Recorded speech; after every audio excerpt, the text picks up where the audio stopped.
Ya sabéis que el libro del Apocalipsis, al principio, después de un diálogo litúrgico con Juan el discípulo, donde él oye una gran voz como de trompeta que le va a pedir que escuche, que escriba y que después diga. Bien, pues lo primero que escribe es las cartas a las iglesias, las 7 cartas. Y la primera carta es esta, la carta a la iglesia de Éfeso. No hace falta explicar por qué he elegido este texto. Bien, es la primera de las 7 cartas, al empezar justo el capítulo 2, y después de ese diálogo litúrgico del primer capítulo, donde habla Cristo resucitado la mañana de un domingo a Juan el discípulo. Pero antes de entender esto, y estando aquí ante María, quiero aclarar esa aparición en el cielo de una mujer vestida de sol en el capítulo 12 de este mismo libro del Apocalipsis. Conocéis perfectamente ese texto. Es la figura de la mujer iglesia que nos resultará sorprendente y enigmática si no la comprendemos bien desde la mujer madre de las bodas de Caná y a los pies de la cruz en el Evangelio de San Juan. Hay una continuidad de todo tipo, literaria, teológica, entre el Evangelio de San Juan y el libro del Apocalipsis, eso está claro. Por tanto, esta mujer iglesia que aparece en el cielo como un gran signo es continuidad, subrayo lo de mujer, porque es Jesús el que lo dice, mujer, ¿qué tengo yo que ver? Mujer que no ha llegado mi hora, mujer, ahí tienes a tu hijo. Bien, esta mujer iglesia es continuidad de aquella mujer madre del Evangelio de San Juan. Si no, no entendemos esa aparición, ese signo celestial, no lo entenderemos nunca. Porque ese signo es un signo eclesial. Esa mujer del Apocalipsis es la iglesia, pero María, como madre de la iglesia, está detrás, indudablemente. Es el paso de la maternidad referida a los discípulos, la madre del discípulo es la madre de los discípulos, porque el discípulo amado del Evangelio de San Juan nos representa a todos los discípulos. Él es el modelo de todo discípulo.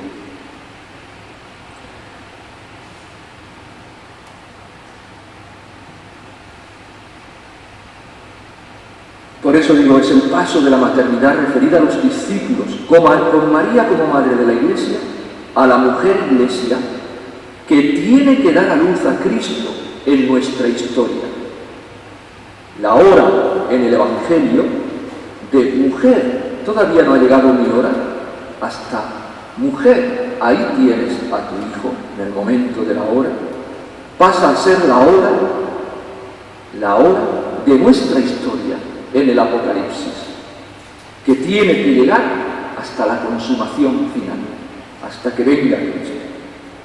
Es la misión de la Iglesia con María lo que describe el autor del Apocalipsis. Por eso es cuando hablamos de la Iglesia y su misión en el mundo, cuando podemos hablar de María. De María no se habla sola. En el Concilio Vaticano II, la Constitución dogmática sobre la Iglesia concluye con un capítulo dedicado a la Santísima Virgen María, Madre de Dios, en el misterio de Cristo y de la Iglesia. Ahí es donde se habla de María, en ese momento. Una vez aclarado esto, y teniendo a María como Madre de la Iglesia, vamos a interpretar la lectura de esta carta. Y lo primero que hemos de saber es que el lenguaje simbólico requiere un destinatario que sepa reaccionar. Nosotros tenemos que reaccionar ante este lenguaje, si no, no lo entendemos. Y sabemos que este libro tuvo como primer destinatario una asamblea litúrgica cristiana, reunida en el domingo, el día del Señor. Esta asamblea está llamada a una purificación interna para encontrarse con Cristo resucitado y así llenarse de esperanza ante el ambiente hostil de aquel momento. Sabéis que el momento Probablemente era la persecución, la gran persecución más terrible que la de Nerón, fue la de Domiciano, la del año 90. Veamos ahora las partes en las que podemos dividir esta carta. Las tenéis con vosotros. Ahí tenéis el texto y tenéis las partes en las que podemos dividir esta carta. Y esas partes también se corresponden con la posible división de las otras 6 cartas. Pues las 7 tienen este mismo esquema. Algo importante cuando leemos estas 7 cartas, no olvidéis que el número 7 es muy importante. 7 es el candelabro, las 7 lámparas, 7 son los sacramentos, no olvidéis eso. Es que lo que se dice a cada una es válido para todas. Lo que se dice a cada iglesia es válido para toda la iglesia. El número 7 simboliza una totalidad perfecta. Es toda la iglesia. Pero esta carta está dirigida especialmente a Éfeso. En aquel tiempo del Apocalipsis era la ciudad más importante de Asia Menor, la actual Turquía. Allí había una comunidad cristiana que vivía contracorriente como una minoría, en medio de templos romanos, uno de ellos dedicado al emperador Domiciano, precisamente, estaba recién acabado, en aquel momento, que era precisamente el emperador que en aquel momento estaba persiguiendo de manera cruel a los cristianos. Tenía un templo dedicado a él. La iglesia de Éfeso era una iglesia muy misionera y acogedora con todos los apóstoles y misioneros que por allí pasaban. A ser la capital, a ser el centro, pasaban misioneros que iban de un lugar a otro, acompañando a los apóstoles y a sus discípulos. San Pablo encontró, para San Pablo fue importantísimo Éfeso, San Pablo encontró y formó en esta iglesia a grandes colaboradores, como Epáfras, y esta iglesia fue su casa después de dejar la iglesia de Antioquía. Aquí escribió la primera carta a los Corintios y la carta a los Filipenses. Vayamos al lenguaje simbólico. ¿Quién es este ángel de la iglesia de Éfeso? ¿Quién es este ángel? Se trata de un ser trascendente que está unido a la realidad humana. Está en el cielo, pero está unido a la realidad humana. El ángel de la iglesia equivale a una estrella y está situado idealmente en el cielo, en lugar de la trascendencia, en lugar de Dios. Las 7 iglesias del Apocalipsis tienen cada una un ángel, una estrella en el cielo que señala la eternidad. Señala que aquí estamos de paso, señala la meta, la eternidad, el amor de Dios en eterno. Es Cristo resucitado el que dice lo que tiene que escribir, es el que habla. No olvidemos esto, que quien habla aquí es Cristo resucitado. Y se presenta teniendo en su mano derecha 7 estrellas. Las iglesias están mantenidas por Él, por su fuerza y su poder, su energía, que es lo que simboliza la mano derecha. Cristo resucitado sostiene unidas a las iglesias. ¿A dónde nos tiene unidos? Al cielo, a la trascendencia divina, a nuestra patria última. Eso es lo que quiere Cristo resucitado, que resucitemos con Él un día, y por eso nos tiene con su mano derecha. La iglesia no es en primer lugar una realidad humana, es una realidad trascendente que solo Cristo resucitado puede sostener. Sin Él nada es posible. Estas iglesias se realizan como realidad viva y viven históricamente a través de su actividad litúrgica, de su oración, de sus sacramentos y especialmente de la Eucaristía. Esto es lo que significa el candelabro de oro. Un candelabro ilumina y el oro tiene que ver con la trascendencia divina. Cristo resucitado camina en medio de estos candelabros, es decir, está actuando con su gracia. Sin Él, nada de lo que hacemos tiene sentido y la belleza del culto cristiano se queda vacía. Ya sabéis que las oraciones de la misa las dirigimos a Dios Padre a través de Cristo resucitado y con el Espíritu Santo. Después de la presentación de Cristo, viene el juicio a la iglesia de Éfeso. Empieza con algo bueno, como es el haber puesto al descubierto a los malvados y a los falsos apóstoles. Se trata de gente que está dentro de la comunidad y que buscan una fe sincretista, mezclada, con otras creencias, sobre todo de tipo gnóstico. No dejan la fe original de los verdaderos apóstoles, pero la mezclan peligrosamente y no viven en consonancia con la fe apostólica. No viven en consonancia, no acaban de comprometerse y de vivir como pide la fe apostólica. Algo también positivo es que han sabido soportar las presiones externas, por ser cristianos, por el nombre de Cristo. Es decir, han soportado las calumnias y persecuciones y lo han hecho con paciencia y perseverancia, sin estridencias, sin acusaciones, respondiendo al mal con bien y con paciencia. Y ahora viene el juicio negativo, el abandono del amor primero. El amor es el primer mandamiento. El amor es mal dado porque antes nos es dado, si no nos entiende. Pero este primero se refiere no al primer mandamiento, no porque sea el primer mandamiento, perdón, se refiere a un primer momento de nuestra vida, al momento de la escucha, de la acogida, del descubrimiento de Cristo en nuestra vida, de nuestra conversión. El amor de la juventud, la primera llamada, cuando supimos responder por primera vez y respondimos con un corazón sincero. Ese es el amor primero, porque detrás de esa expresión, amor primero, podríamos recordar a Oseas y podríamos recordar otros textos, pero está la imagen esponsal de la Biblia, la imagen matrimonial o esponsal, es decir, el amor de entrega, de donación, como el amor de Cristo por su iglesia. Es el amor al que se responde con libertad y con entrega sincera. Ese es el amor primero. Después del juicio viene la llamada a la conversión. Se trata, claro está, de una segunda llamada. Todos hemos tenido una segunda llamada. Y si no la hemos tenido, tenemos que tenerla. Aquí está. Yo espero que a lo mejor hoy, los que hayáis escuchado este texto, sintáis esa segunda llamada a la conversión.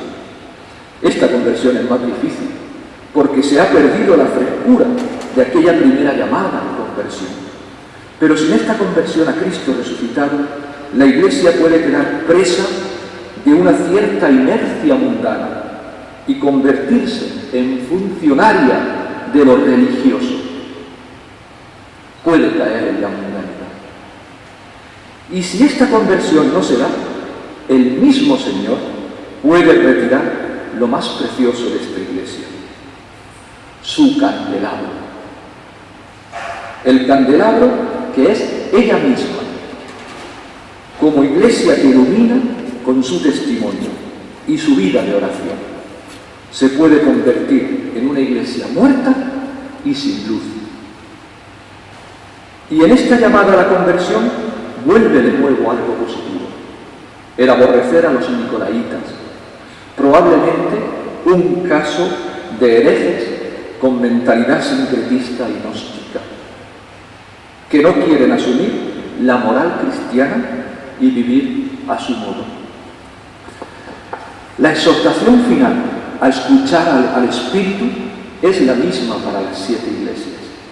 Es Cristo resucitado el que pide que la Iglesia siempre escuche al oído. Y lo que debemos hacer en la Iglesia es enseñar y vivir esta escucha continua del Espíritu. Que escuche al Espíritu, escuche. El que tenga oído, escuche, ¿no? A través de la liturgia y de la vida de oración.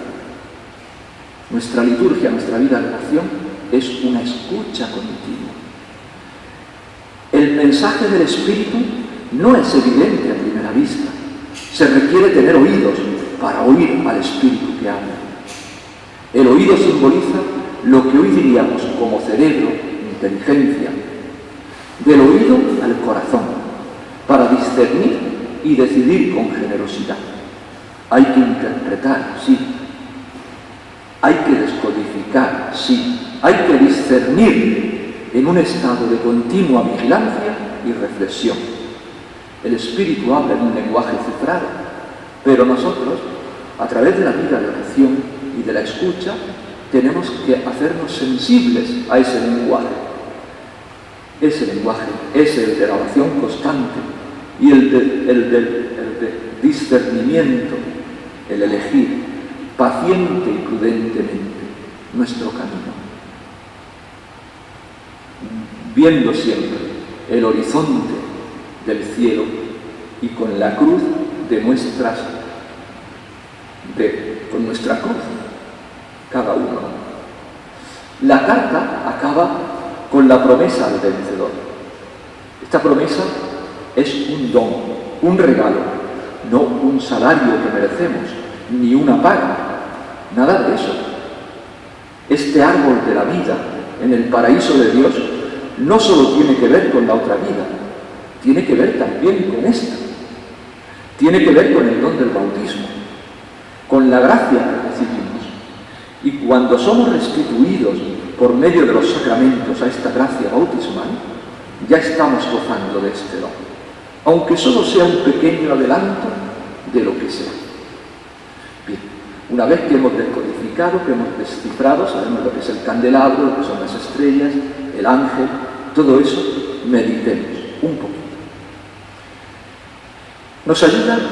¿A qué nos ayuda este texto?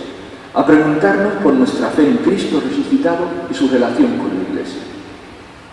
¿Cómo estoy viviendo mi ser cristiano dentro de la Iglesia? Es lo primero que nos tenemos que preguntar. ¿Vivo con un mínimo de fraternidad y de encuentro con otros cristianos o estoy solo y quiero seguir así, viviendo a mi manera? Miro la estrella del cielo, la estrella que me señala la eternidad, para comprender la Iglesia de este momento, en este mundo, o me quedo solo mirando al suelo con los rumores, los escándalos que no nos faltan, las polémicas. Debemos decir ante tanta prueba, ante tantas pruebas y obstáculos, lo que se decían a sí mismos San Bernardo y San Ignacio. ¿Qué es esto frente a la eternidad? Cuando miramos la estrella, cuando miramos al cielo, debemos decir eso. ¿Qué es esto frente a la eternidad?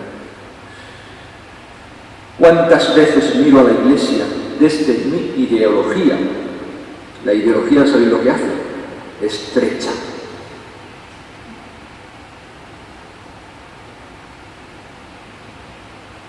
La fe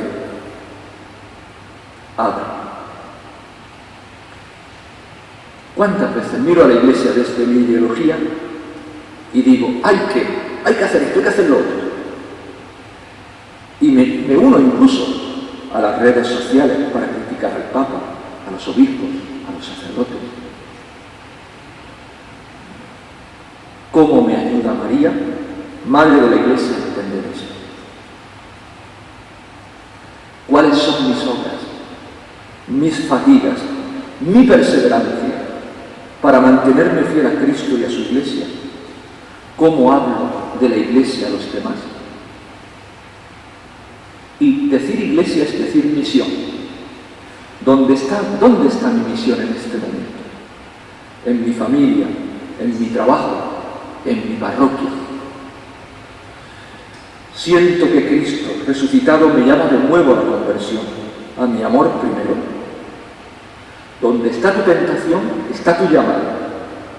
Y donde está tu pecado, está tu conversión. Uno de los grandes teólogos que acompañó a los obispos en el concilio, el padre jesuita Henri de Liban, el cual sufrió mucho por la Iglesia y la supo servir con una gran dedicación y obediencia.